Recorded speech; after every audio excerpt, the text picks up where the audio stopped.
01. On to business news. And the country's consumer prices in September grew at the slowest pace since December 2012. According to the Kenya National Bureau of Statistics, inflation fell from 4.4% in August to 3.6% in September. This decline in price pressures is attributed to increased food production and the central bank's contractionary monetary policy. Let's get more from our very own Jasmine Wamboy. Inflation in September eased to a 12-year low to stand at 3.6%, with food and fuel prices costing less than they did a year ago. This due to a favorable rainy season that boosted agricultural output, while imported inflation from geopolitical factors such as the Russia-Ukraine war has contributed less to the country's inflation this year compared to last year.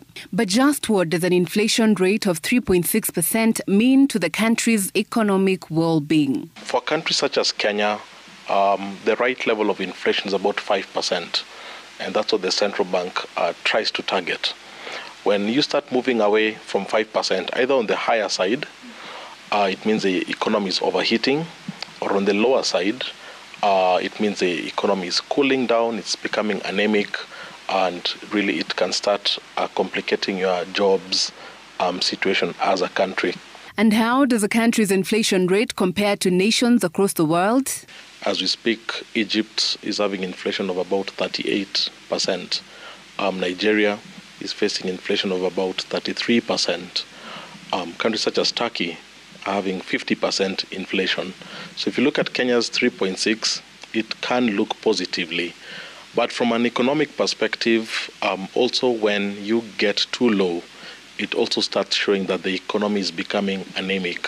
While consumers enjoyed an ease in pricing pressure, experts are warning that a continued dip in inflation rates could mean trouble for the country's economy. The problem with that is it disincentivizes people from spending because prices will drop.